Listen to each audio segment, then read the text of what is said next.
Hey guys, welcome back to the Trailhead. Today I'm celebrating 4 years of living in my not so tiny house. And in this video, I'm gonna get into all the ways tiny house living has drastically improved my life, because it's about way more than just the house. Before I get into that, I want to talk about why this day is so special to me. So if you're navigating a big change or trying to reinvent your life later in life, this is the episode for you.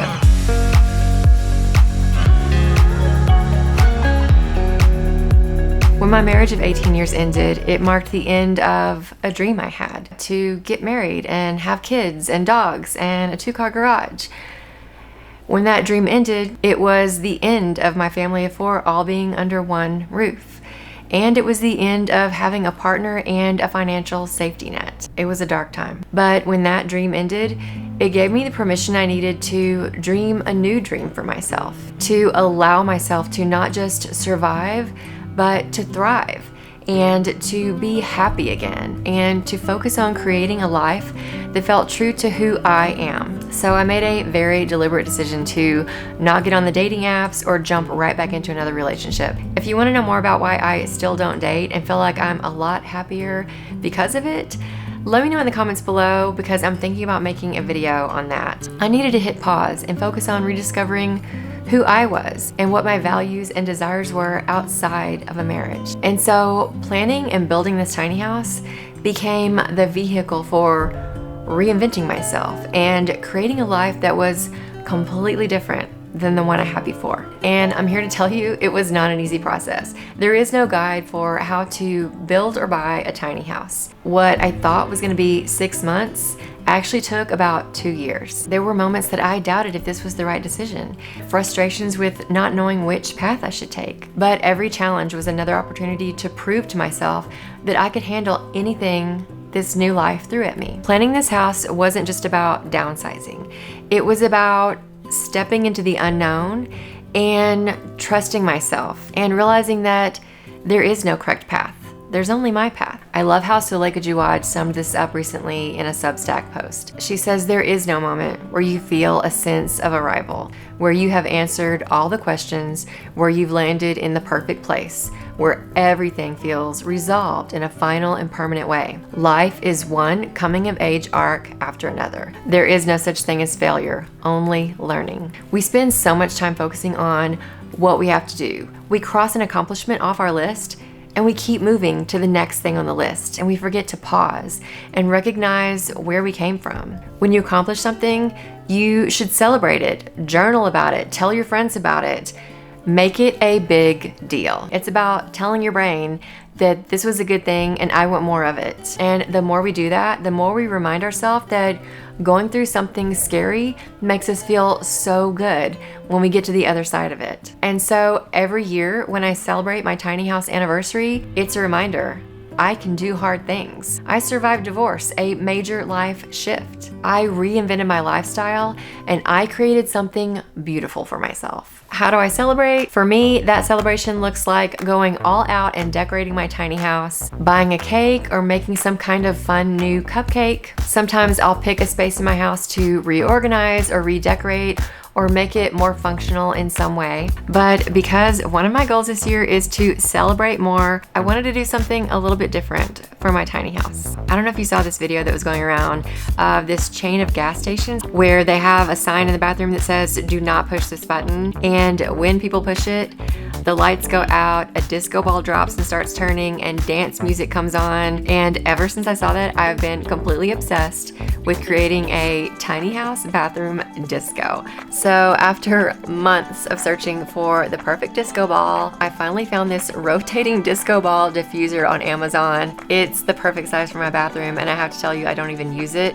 as a diffuser. I just love that it spins like a disco ball. But I do marketing for a lighting company now, and recently they made available a bunch of samples to anyone in the office who wanted to take them home. And when I laid eyes on this flexible neon silicone light strip, I realized that all of my tiny house disco dreams were about to come true. I realize this is silly, but it makes me so happy. Every time I turn it on, I have to crank some dance music and have a little mini dance party.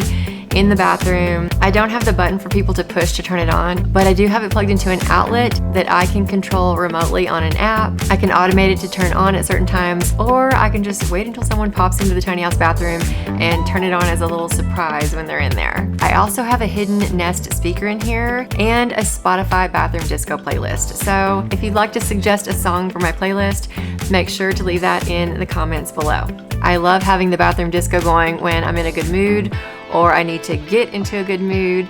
I actually turned it all on this morning when I was getting ready to make this video just to raise my energy level and get myself psyched up to talk to you guys today. Like I said, one of my goals this year is to celebrate more. So I plan to rely on the disco bathroom a lot this year. All right, so let's move on to how tiny house living has improved my life, beginning with the physical impact. Because now that I have less space for things, my shopping habits have completely changed. When I lived in a 3,000 square foot home and I made impulse purchases and brought them home, if I changed my mind about them or I didn't know exactly where to put them, I didn't always return them. I would hang on to them just in case. It would end up in a junk drawer or a spare closet, a spare bedroom, the basement, the crawl space, the garage. I had a lot of space that allowed me the luxury of not immediately having to deal with things. And when we sold our house, I finally had to come face to face with all of those things and figure out what to do with them and question why I ever kept them to begin with. In the tiny house, there simply is no overflow for just in case items. When I first moved into the tiny house, I was making multiple trips to Target and Marshall's and TJ Maxx looking for all the things I needed to decorate my space. And within the first month or so, I began to have this problem where I would bring something home that I didn't think through. And so I immediately would be tripping over that thing until I got it out of the house and returned it to the store. After I repeated that process a few times, I found myself in Target one day with a bunch of cute things that I really wanted. But as I looked at them in my cart, I started to question, I don't know if I need that, and I don't know where I'm gonna put it. So, you know those people that ditch things throughout the store? That was me. I was just randomly getting rid of things because I didn't wanna bring it home and then realize I was just gonna have to return it back to the store. So now when I go into a store and I see something that I didn't even know existed before I walked into the store and I feel the impulse to buy it right now, I ask myself these questions, which is, do I even need this? Do I have something else at home that can do the same thing? Is it going to create value in my life and in my home? And do I have a place for it to live in my house? If I can't answer yes to all of those things, it goes back on the shelf. I just noticed that my face is glowing different colors because I'm still facing my disco light. Ultimately, when I'm trying to not buy things for reasons related to my budget or the size of my home, I try to just stay out of stores like Target where there are going to be so many temptations. When I do buy something, I now have a lot more consideration for the amount of packaging that comes with it. I'm a nature lover, so of course I want to reduce carbon emissions and prevent another tree from turning into a cardboard Amazon box. But also, I live on someone else's property now, and that means I don't have my own jumbo rolling trash bin to take to the curb every week. All of my trash for the week has to fit in this 13-gallon trash bin or 13-gallon recycle bin. So I always try to shop locally first. And I have been known to spend a little bit more on something if it comes with less packaging. But if the only place I can find it is on Amazon, I always wait until I have a few items in my cart so I can select the lower carbon emissions option and have all of those things shipped to me in one package in one trip instead of multiple packages in multiple trips. And lately I've given myself an additional challenge. Instead of having my Amazon order shipped directly to my house, I'll have it shipped to an Amazon locker that I pass on my way home from work. And the reason I do that is because I pass a Goodwill on my way to that Amazon locker. So I have that regular reminder to see if there's anything in my house that I can donate and remove from my space before I stop at the Amazon locker and pick up a new item to add to my space. Going through that shift of what I buy and how I buy it has absolutely improved my life. When I lived in a 3,000 square foot home, don't get me wrong, I loved that space. I loved being able to entertain. But the price I paid for that space was in endless upkeep and cleaning and organizing all of the things that I had space for. Now that I'm in a space that is smaller and has fewer things, I spend a lot less time organizing and cleaning and managing things. Now that I'm in a smaller space, I've stopped chasing things. A funny thing happens when you stop chasing things, and that is that you begin to value your time. Now, instead of cleaning my house all day on the weekend, I can get this space clean in about an hour and spend the rest of my time out on a trail or with friends. I have more time to enjoy life and focus on things that matter to me.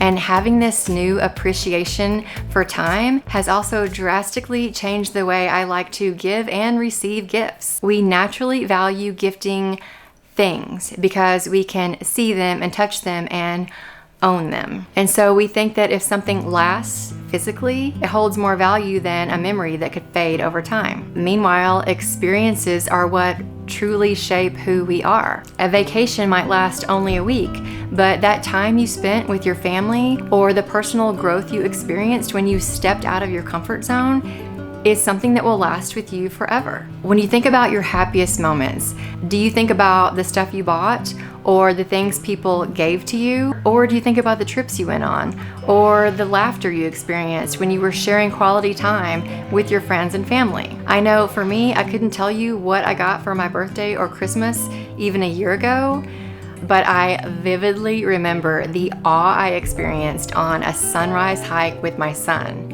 and the amazing conversations I had with my daughter when we spent a full day together in the kitchen, cooking and eating and laughing. And so now I put a lot more thought into the gifts that I do give. And anytime I'm feeling the pressure to find something at the last minute and spend a lot of money on it, I always try to consider if that person actually needs that thing that I'm giving them, that they are then gonna have to manage and keep track of around their house. And so if I can't find a gift that I think that person is really gonna need or want, instead I might treat them to a really nice dinner out, or get tickets to a concert, or just give them a call and tell them how much they mean to me.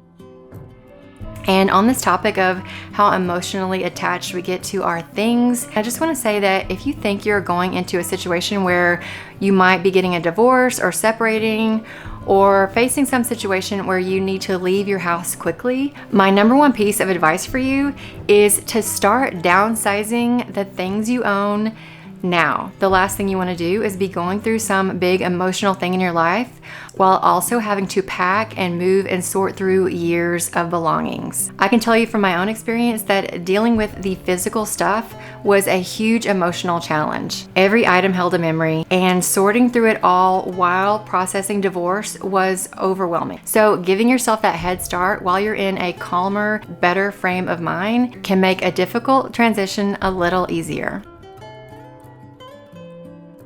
And so it goes without saying that when my kids visit me in this space, I also am a lot more present with them. I remember when we canceled cable and I thought we were going to experience this moment where we just spend more time together and less time looking at a screen. But what actually happened was we all retreated to our own rooms with our own screens watching separate things. That doesn't happen in the tiny house. When we're all in the same space, my kids are actually a lot better at utilizing the do not disturb feature on their iPhones so that when they come into this space, they aren't distracted by whatever's happening on their phone. And so when they're here, we're cooking together, we're talking over our meal, or we're all choosing one movie to watch together as a family. Before, I totally thought tiny house living was going to be a sacrifice. But now I only see it as freedom. And so I celebrate this day to remind myself of how far I've come and how much more life I have to live. I can do hard things, and so can you. Thanks so much for watching, and I'll see you in the next video.